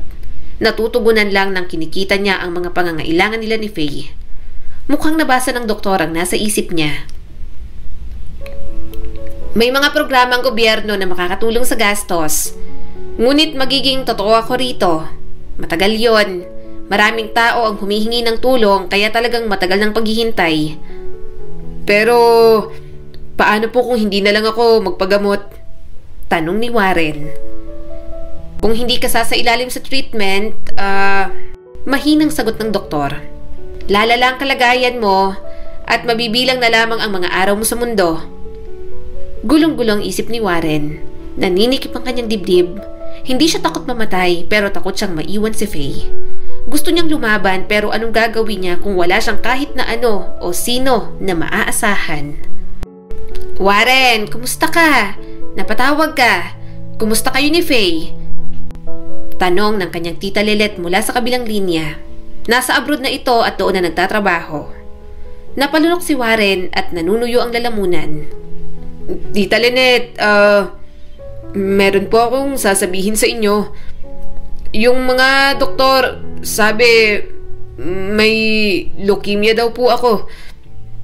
May mahabang paghinto sa kabilang linya at pagkatapos ay narinig niya ang mahinang paghinga nito. Diyos ko, Warren. I'm sorry. Hindi ko alam na may sakit ka. Yan ang ikinamatay ng tatay namin ni Dina. Kumusta ka na? Nagpapagamot ka ba? Ramdam ni Warren ang paninikip ng mga emosyon niya sa kanyang dibdib. Okay lang naman ho, tita. Pero hindi ho ako nagpapagamot. Mabigat ang katahimikan sa kabilang linya. Bakit, Warren? Kailangan mong lumaban. Hindi ka pwedeng sumuko na lang. Ipinilig niya ang kanyang ulo. Wala akong pera, tita. Wala akong kasama dito para tumulong sa akin. Ang hirap din lumapit sa gobyerno na wala rin naman akong panggastos. Malalabasan din ako ng pera at ayoko maging pabigat kay Faye. Bata pa ho siya. Hindi ko naman ho siya pwedeng asahan. Narinig niya ang malalim nitong paghinga. Kung nandyan lang ako, nasamahan na kita. Gusto kong tumulong. Kahit subukan lang na mapagamot ka, Warren. Kaya lang nandito pa ako sa abroad. Hindi pa tapos ang kontrata ko at kailangan ko rin namang magtrabaho para sa pamilya ko. Pasensya na. Alam naman ni Warren na nagmamalasakit ang kanyang tiyahin. Ayos lang po, tita. Hindi po ako tumawag para dyan o humingi ng tulong para sa sarili ko. Tumawag po ako kasi may hihilingin ho sana ako. Sige, ano ba yun, Warren? Basta kaya ko. Sabi ni Tita Lilet at puno ng pag-aalala ang boses. Pwede ho bang kayo na lang ang mag-alaga kay Faye? Nabasag ang boses niya kaya mahina siyang tumikhim. Kailangan ko pong malaman na ligtas siya na may magbabantay sa kanya kapag nawala na po ako. Ayoko po siyang iwan kahit kanino kasi gusto ko pong makasigurado na magandang mapupuntahan niya kapag nawala na ako. Mas maaga ko lang po siyang dadalhin para hindi niya na maabotang naghihingalo ako. Ayoko pong makita niya yon. Mahabang katahimikan ang namayani sa kabilang linya. Bumilis ang tibok ng puso ni Warren habang naghihintay. Sa wakas, nagsalita ang kanyang Tita Lilet. Siyempre Warren, hindi mo kailangang sabihin pa yan. Ako nang bahala kay Faye. Ipinapangako ko sa'yo yan. Pero paano ka? Saan ka pupunta pagkatapos mong ibigay sa amin si Faye? May sakit ka? Naaawang sabi ng tiyahin niya. Nagpakawala ng hininga si Warren. Ako na ho ang bahala sa sarili ko. Paghahandaan ko na lang siguro ho ang pagpapalibing sa akin. Narinig niya ang pag-iyak ni Tita Lilet. Diyos ko naman Warren, huwag kang magsalita ng ganyan. Pumunta ka na lang sa amin ha. Doon ka na lang. Tumanggi agad si Warren. Huwag na po. Dadagdag lang ho ako sa mga pasanin nyo. May mag-iintindi naman ho sigurong barangay kapag basta na lang ho akong nalagutan ng hininga. Dalawin nyo na lang ho ako. Mas lalong humikbi ang tita niya. Tipid na napangiti si Warren. Ibuhos niyo po lahat kay Faye ang gusto niyong itulong sa akin. Nagpapasalamat na po agad ako para doon Tita Lilet. Parang nung una sinabi ko sa'yo na alagaan mo si Faye. Ayaw mo siyang tanggapin pero ngayon... Saad ng kanyang tita. Kay Faye na lang ho, umiikot ang mundo ko ngayon. Naiintindihan ko na ho si nanay kung bakit iniwan niya sa akin ang batang to. Lahat ho ng pagkukulang ng nanay ko, si Faye ho ang pumuno. Napangiti si Warren sa kabila ng lungkot na bumabalot sa kanya. Ihahatid ko po si Faye sa inyo tita. Magtatrabaho ako at mag-iipon para sa biyahe. Susulitin ko lang po ang mga oras ngayon na kasama ko si Faye. Pinunasan ni Tita Lilet ang mga luha. Huwag kang mag-alala tungkol sa anumang bagay, Warren. Tawagan mo na lang ako kapag babiyahin na kayo para madagdagan ko ang pamasahin nyo ni Faye. Ibibilin ko kayo sa asawa ko at sila na ang bahala kay Faye. Muli niyang ipinikit ang kanyang mga mata. Nandun pa rin ang bigat ng kanyang karamdaman, ngunit nakaramdam pa rin siya ng pag-asa. Magiging okay ang kapatid niya kahit mawala na siya. Sisiguraduhin niya yon. Katulad ng plano ni Warren, nagtrabaho siya ng nagtrabaho. Tiniis niya kahit panay ang pagsumpong ng sakit niya. Ang ibang tao nasa paligid niya, alam ang kanyang kondisyon. Kahit paano, naiintindihan ng mga ito. Mas tinutulungan pa siya na matapos ang trabaho. Yun nga lang, kahit gusto niyang itago kay Faye, hindi niya talaga mapigilan. Lalo na kapag gabi, talagang halos mawala na siya ng ulirat. Kumakapit na lang talaga si Warren sa matinding pain reliever. Kuya Warren? Gusto siyang yakapin ni Faye pero alam nitong parang dinudurog ang mga buto niya. Kaya mo yan, kuya. Nandito lang ako. Marahan nitong pinunasan ang pawis niya sa noo. Kahit ang dumudugo niyang ilong, ito na rin ang nagpupunas. Kinakagat ni Warren ang damit para hindi siya malakas na mapasigaw. Iyak mang iyak palagi si Faye kapag ganoon siya. Subalit kahit anong pigil, hindi niya talaga kaya. Sorry Faye. Sorry. Nang hihinang sabi niya nang bahagyang humupa ang sakit. Mas lalo siyang kinumutan ng kanyang kapatid at hinawakan ng kanyang kamay. Tulog ka na, Kuya Warren. Dito lang ako. Gagaling ka rin sa sakit mo. Magpe-pray lang tayo. Lumandas ang butil ng luha sa kanyang mga mata. Please, kapag nakikita mo akong nasasaktan, matulog ka na lang. Magbingi-bingihan ka na lang. Hindi makahinga ng maayos si Faye dahil sa labis na pag-iyak kanina. Ayoko, hindi naman ako bingi, kuya. Saka inalagaan mo ako kaya kapag may masakit sa'yo, aalagaan din kita. Napapikit na lang siya. Nagigising na lang si Warren na naaabutan niyang nakakatulog si Faye sa tabi niya. Namamaga ang mga mata at labis ang yakap sa kanya. At wala siyang ibang magawa kundi ang tahimik na umiyak. Hindi niya yun gusto para kay Faye. Hindi niya gustong makita siya nitong nahihirapan. Kailangan niyang magmadali para hindi na maging ganoon si Faye. Kaya kapag sinusumpong ulit si Warren ng sakit niya, naglalak na siya ng pinto. Hindi niya hinahayaang makapasok si Faye. Kaso ang kapatid niya, gustong-gusto siyang puntahan. Malakas nitong kinakatok ang pinto at sinisipa. Halos masira na yon. "Kuya Warren!" Humahagulgol na si Faye. "Papasok ako! Tutulungan kita! Aalagaan kita, kuya!" Mariin siyang pumikit at tinitiis ang sakit. "Umalis ka na! Maglaro ka na lang muna sa labas." "Kuya, hindi!" Nahihirapang huminga ang kanyang kapatid. "Papasok ako dyan! Anong kailangan mo? Tutulungan nga kita eh! Ako ang magpapahid ng pawis mo! Ako ang magpapunas ng dugo mo sa ilong! Ako ang magkukumot sa'yo kapag nanginginig ka! Yayakapin lang kita, kuya!" "Alam kong gagaling ka! Papasukin mo ako, Kuya Warren! Tutulungan nga kita! Bakit ayaw mo akong papasukin dyan?" Hindi lang umiiyak si Warren sa sakit. Umiiyak siya sa mga sinasabi ng kanyang kapatid. Sana pala, hindi niya nalang tinanggap si Faye sa buhay niya. Hindi sana niya pinapahirapan ng ganoon ang bata. Maya-maya'y nawalan na siya ng malay. Nagising na lang siyang hinang-hina pero pinilit pa rin tumayo. Pagbukas ni Warren ng pinto, nasa tapat si Faye. Nakatulog na ito sa sahig at mukhang nakatulog na rin sa pag-iyak. Namumula rin ang kamao nito dahil yata sa paulit-ulit na pagkatok. Napatingala si Warren at mahinang nagmura. Kahit anong pigil niya, tumulo na naman ang kanyang mga luha. Taas baba ang dibdib niya at tinatakpan ang kanyang bibig. Pigil na pigil siya sa paghikbi. Ang hirap tanggaping mawawala ako kung may maiiwan ako. Mahinang usal ni Warren at sinapo ang kanyang mga mata. Nang bahagyang kumalma, marahan niyang binuhat si Faye. Nilapag niya ito sa higaan at inayos ang pagkakahiga. Nanginginig ang mga kamay na hinaplos niyang buhok nito. Kailangan niya na talaga itong madala sa pamilya ng kanyang tita Lilet sa lalong madaling panahon. "Malayo bang pupuntahan natin?" Tanong ni Faye sa kanya. "Faye!" Tawag ni Warren sa kanyang kapatid. Halos hindi na marinig dahil sa hampas ng alon sa barko. "Iiwanan na kita sa pamilya ni tita Lilet. Ayoko nang alagaan ka. Matigas ng ulo mo. Hindi ka na nakikinig sa akin."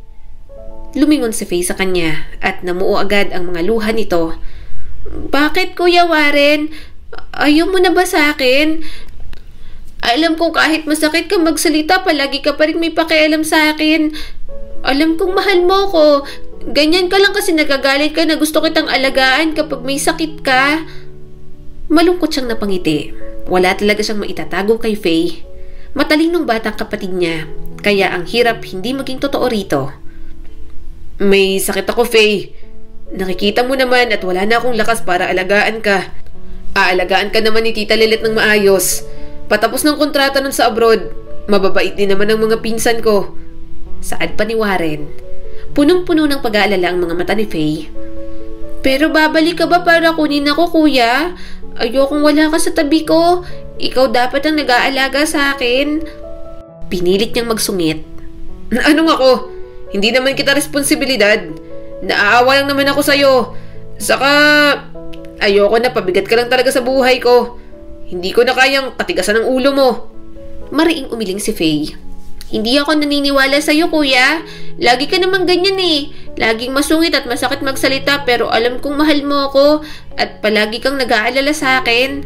Kasi kung hindi mo ako mahal, hindi mo ako pakakainin, hindi mo ako patitirahin sa bahay mo, hindi mo ako pag-aaralin at hindi mo pagbibigyan ng mga hiling ko kahit nahihirapan ka, kuya.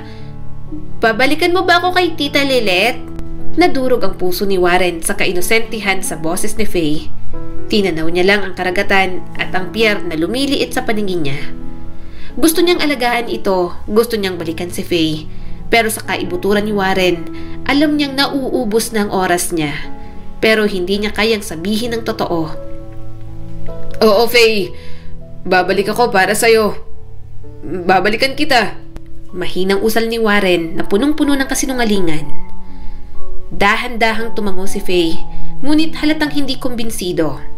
Muling tumitig sa dagat si Warren at hinaplos ng hangin ang kanyang buhok. Maya-maya'y muling nagsalita si Faye. Maliit ang boses, ngunit puno ng pag-aalala. "Kuya, bakit palagi kang pagod? At bakit lagi kang may pasa sa katawan?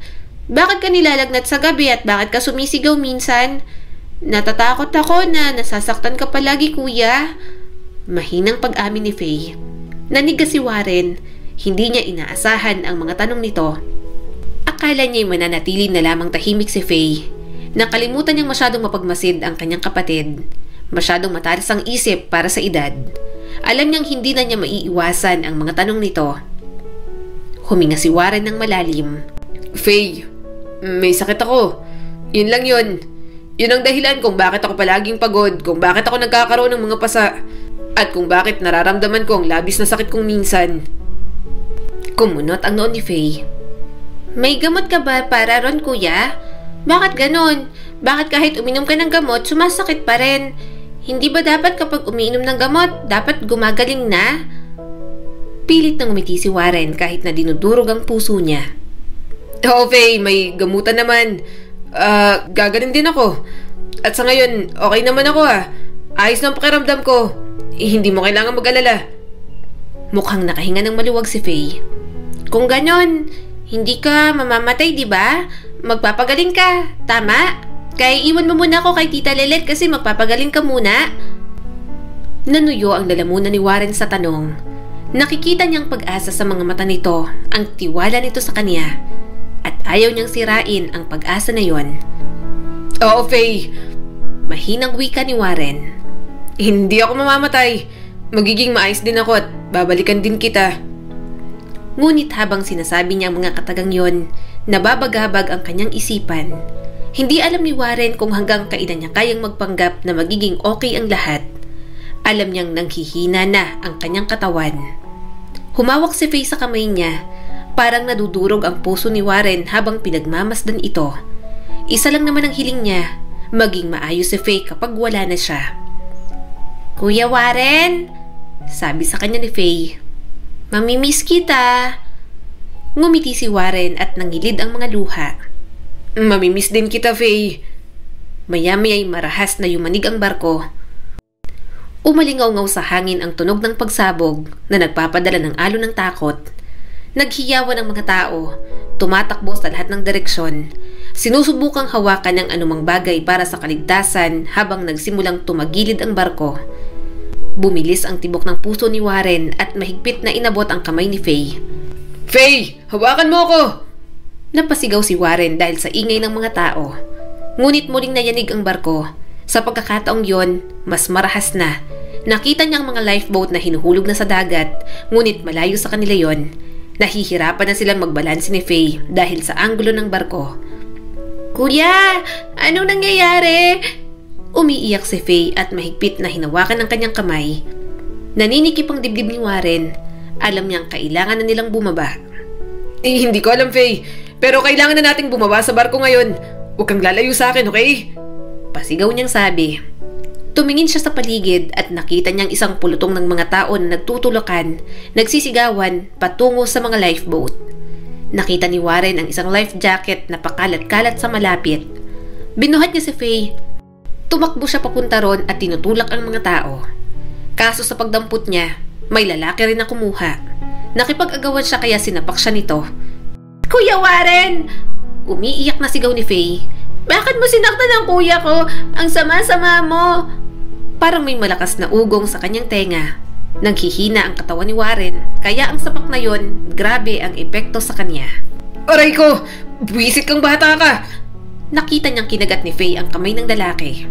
Nang makita niyang sinampal nito si Faye, ginamit niyang buong lakas para itulak ng lalaki. Mabilis niyang kinuha ang life jacket at binuhat muli si Faye na matindi ang pag-iyak. Lumayo na silang dalawa. Maya-maya ibinaba niya si Faye. Nakita niyang namumula mukha nito at may sugat sa gilid ng bibig. Nakita niyang namumulang mukha nito at may sugat sa gilid ng bibig. Umiiyak ito pero hindi dumadaing na masakit sa kanya. Nanginginig ang mga kamay na ikinabit ni Warren ang life jacket kay Faye. Kuya, wala ka. Paano ka? Hindi ka lulutang? Humihikbi si Faye habang mahigpit na nakakapit sa damit niya. Marunong akong lumangoy, Faye. Pagsisinungaling ni Warren at pilit na ngumiti habang pinupunasan ang mga luha sa mukha nito. Huwag kang mag-alala. Magtiwala ka lang sa akin. Ramdam ni Warren ang paghihina ng kanyang katawan, ang pananakit ng kanyang mga buto sa bawat paggalaw. Ngunit hindi niya yun ipinapakita kay Faye.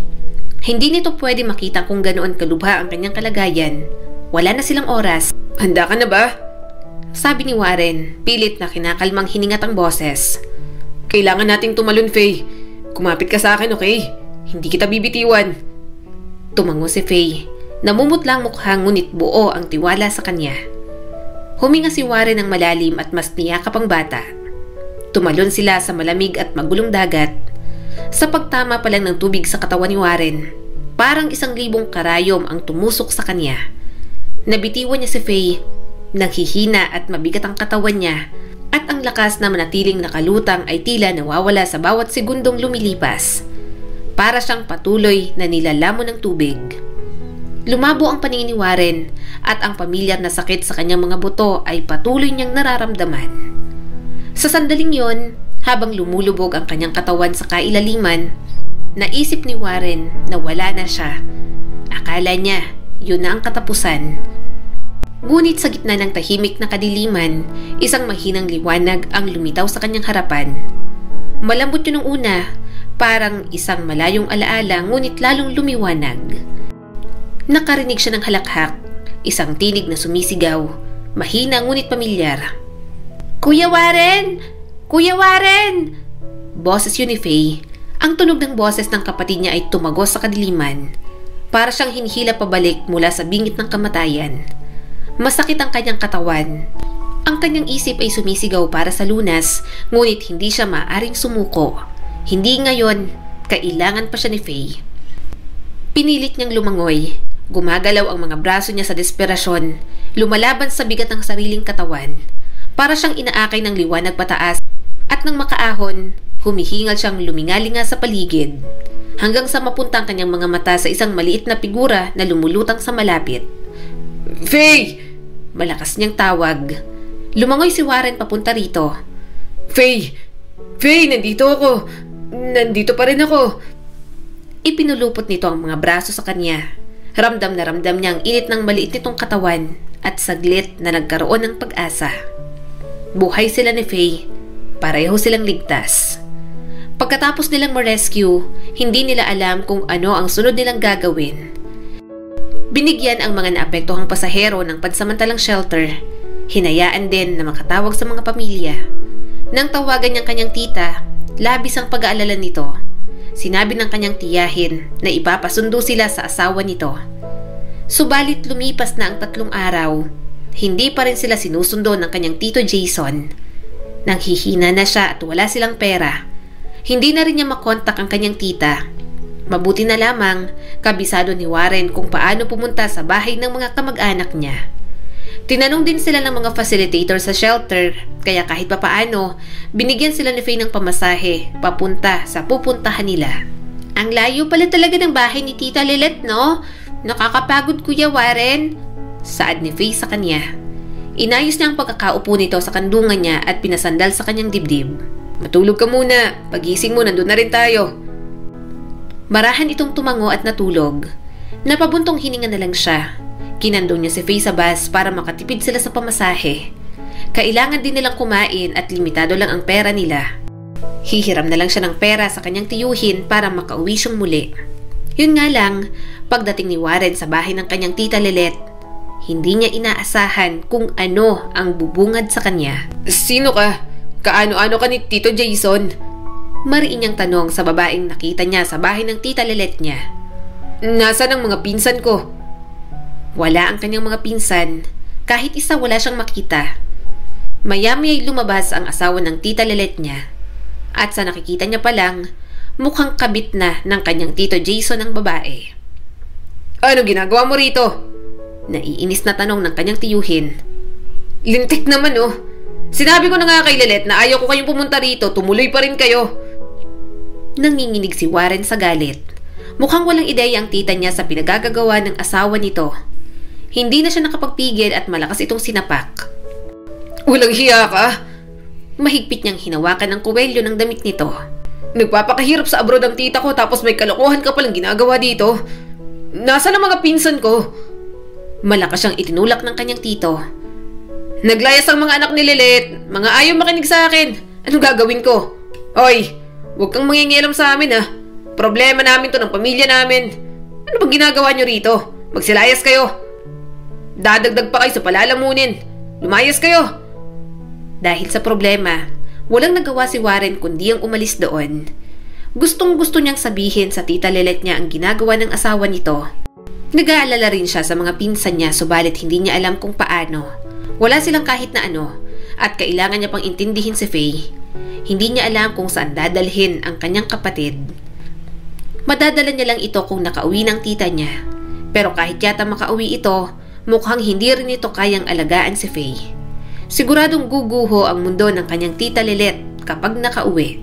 Saan tayo pupunta, Kuya Warren? Tanong ni Faye sa kanya at biglang kumalamang sikmura nito. Gutom na ako. Ang salbahe naman ni Tito Jason. Napabuntong hininga si Warren. Mabilis ang kanyang paghinga dahil sa labis na pagod. Agad namang napansin ni Faye yon kaya agad nitong itinuro ang lumang tindahan na parang hindi na binubuksan. Doon muna sila umupo. Pinunasan nito ang pawis niya. Kuya Warren, hindi pa pala ako gutom. Magpahinga muna tayo. Umawang ang bibig ni Warren. Alam ni Faye na nahihirapan siya, kaya handa nitong kalimutan na nagugutom ito. Napayuko na lang siya at hindi mapigilan ang mga luha. Hindi niya na talaga kinakaya. Gustong-gusto niya nang masigurado na nasa maayos na kalagayan si Faye. Pero parang ang daming pumipigil para magawa niya yon. Pinunasan ni Faye ang mga luha niya. Ang kuya talaga ang iyakin na palagi. Barahan siyang umiling. Pasensya na. Wala akong magawa ngayon. Sorry. Okay lang yan, Kuya Warren. Niyakap siya ni Faye at naiiyak na rin. Mag-pray tayo kay Lord ha. Kaya natin to, kuya. Tuluyang naging hikbi ang pag-iyak ni Warren. Ayoko pang mamatay, Faye.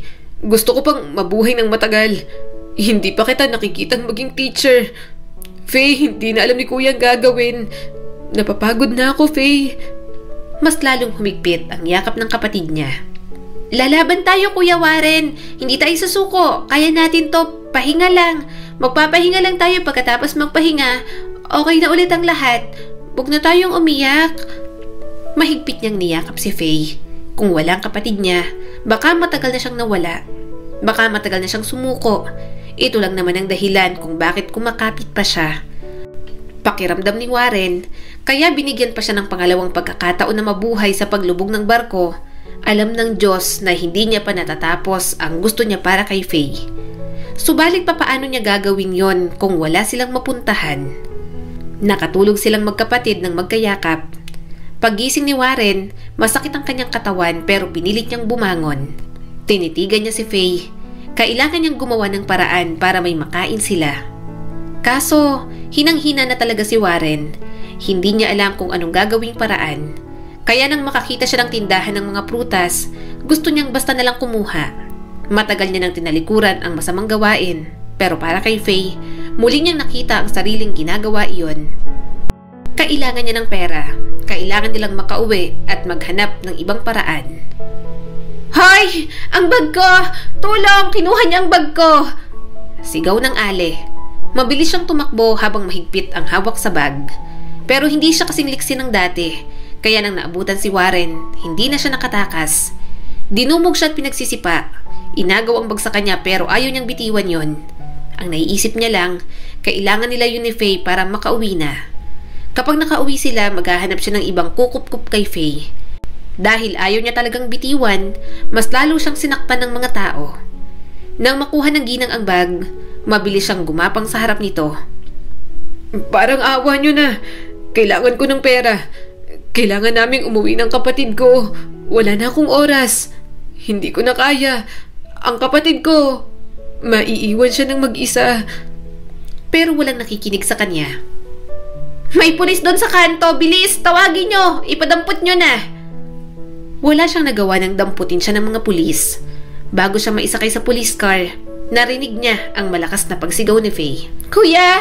Kuya Warren! Malakas nitong sigaw at sumugod sa kanya. Bakit? Bakit niyo hinuhuli yung kuya ko? Mabait siya. Anong ginagawa niyo sa kuya ko? Huwag niyo po siyang kunin. Tumulo ang mga luha ni Warren. May mga tumulo pa sa buhok ni Faye habang nakayakap sa bewang niya. Ayaw bumitiw ng kapatid niya. kaya walang nagawa ang mga pulis kundi ang isama na ito. Nang makarating sa police station, sinampahan talaga siya ng kaso ng ginang.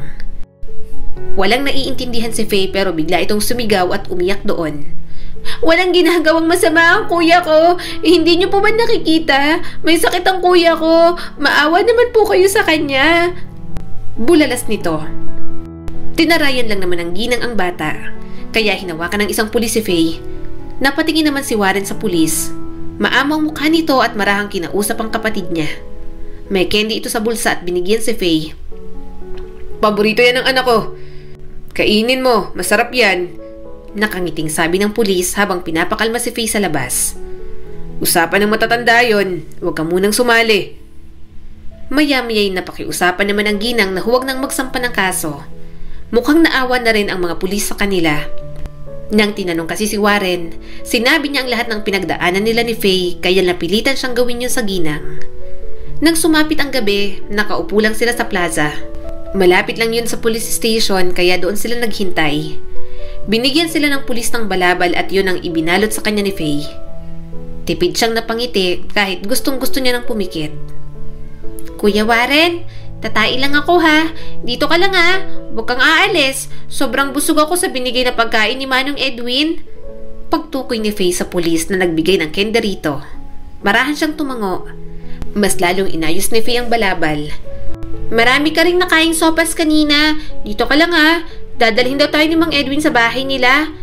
Tutulungan niya raw tayo. Huwag mo kong iwan katulad ng ginawa mo kanina, Kuya Warren. Lagot ka sa akin kapag iniwan mo na naman ako. Tipid siyang napangiti. Kapatid kita kaya hindi kita iiwan. Malawak na napangiti si Faye. Talaga? Kapatid mo na ako? Hindi mo na ako tatawaging ampon?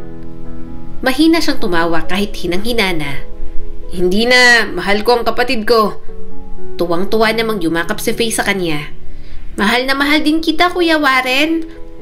Maya-maya'y umalis na rin naman si Faye. Pinilit niyang umayos ng upo. Hinang-hina na talaga siya. Parang kailangan munang lumipas ng 10 segundo bago siya makahinga ulit. Ramdam niyang malapit na siyang mawala. Ayaw mo ba talagang dalhin kita sa ospital? Tanong ni Mang Edwin sa kanya at tumabi ito sa pag-upo. Marahan siyang umiling, pilit na inaaninag ang mukha nito. May pakiusap ako sa'yo. Hindi ko na kaya. Hindi ko na alam kung saan pa dadalhin ang kapatid ko. Parang awa mo na. Alagaan niyo siya. Mahalin ninyo si Faye. Warren, huwag mong sabihin yan. Mahinang sabi ni Mang Edwin. Gumalaw ang mga balikat ni Warren at bumuhos ang mga luha. Hindi ko na kaya. Parang awa mo na. Hindi mo ko kilala pero bata lang si Faye. Natatakot akong mawala na hindi ako sigurado kung magiging maayos ang buhay niya. Marahan siyang niyakap ni Mang Edwin. Oo, sige. Ako nang bahala kay Faye. Huwag ka nang mag-alala. Huwag ka nang umiyak. Baka makasama pa sa'yo. Napasandal muli si Warren. Mas bumibilis ang paghinga at pagsinghap niya. Tinapik ni Mang Edwin ang braso niya pero hindi na niya ito magawang intindihin. Kuya Warren! Kuya! Naaninig niyang mabilis na tumatakbo si Faye. Marahan siyang napapikit. Hindi niya na kayang tuparin ang pangako rito. Naramdaman niya ang maliliit nitong kamay sa kanyang mukha. Kuya, huwag kang pipikit. Sabi ko huwag mo akong iwan. Ayoko. Kuya Warren, huwag kang madaya. Bulalas ni Faye habang umiiyak. Hindi niya na kayang magsalita. Sa huling pagkakataon, napangiti si Warren. At least, sa huling sandali ng kanyang buhay, ang mukha ng pinakamamahal niyang kapatid ang kanyang huling nakita. Makalipas ng 18 taon. Ang aga-aga mong umalis, Ma'am Faye. May date ka, no? Tanong ng co-teacher ni Faye. Mahina siyang tumawa. Wala, pero may bibisitahin lang na mahal ko. Humalakak naman ang kanyang katrabaho. Mag-asawa ka na, ma'am. Ikaw na lang ang walang asawa rito sa faculty. Darating din ako dyan. Natatawang sabi ni Faye. Kinuha niya na ang mga gamit. Inilabas niya na rin ang susi ng kanyang sasakyan. Hulugan pa yon pero at least may naipundar na siya. Pero bago ang lahat, dumaan muna siya sa principal's office. Ma'am Cheska, tara na po. Tanong ni Faye nang makapasok doon. Napailing naman ang bagong principal ng school. Magkasama lang tayo sa bahay. Ikaw talaga. Bakit ma'am din ang tawag mo sa akin? Kapag tayong dalawa lang, ate na lang ang itawag mo. Napangiti si Faye. Sige Ate Cheska. Pagkatapos pumanaw ni Warren, nakitira si Faye sa bahay ng pulis. Mabait naman ang mga ito at itinuring siyang pamilya. Kaso, mabunganga lamang ang asawa nito. Umuwi na rin naman si Tita Lilet pero hindi siya magawang kupkupin. Marami rin kasing kinakaharap na problema sa pamilya. At sa lahat ng tao, hindi niya inasahan na ang ex-girlfriend pa ni Warren ang kukupkup sa kanya. Isang taon pagkatapos mawala ng kuya niya, nabalitaan ni Cheska ang nangyari sa kanila. Nakauuwi lang sa Pilipinas ng mga panahong iyon. Naging malapit na rin naman ito sa kanila kaya pinilit silang hanapin. At nang siya lang ang makita, kinuha na siya talagang kinupkop. Mabait din naman ang napangasawa nito, kaya parang naging mga magulang niya na rin sina Cheska at Marco. Siguro, proud na ngayon sa'yo si Warren. Teacher ka na, Faye. Nakangiting sabi ni Cheska habang nakatitig sa puntod ni Warren. Napangiti na rin si Faye. Sayang po no, sana nakikita man lang po ito ni Kuya Warren. Nagsusungit ang kuya mo sa'yo nun, pero mahal na mahal ka nun. Saad ni Cheska sa kanya. Parang hinaplos ang puso ni Faye. Hangad niyang kung nasaan man si Warren, masaya na rin itong makita siyang naging ganap na guro. Salamat sa pag-aalaga at mga sakripisyo nito, naging maayos ang buhay niya. Ang kwentong ito ay nagpapaalala sa atin na ang pinakamagandang uri ng pag-ibig ay ang pagmamahal na nakakagulat para sa atin, na nagmumula sa isang lugar na hindi natin akalain at nagpapakita sa atin ng uri ng pagmamahal na kaya pala tayong bigyan ng isang tahanan. Muli, ito po si Skylar Guro at sana may bago na naman kayong natutunan sa kwento natin ngayon. Maraming salamat po.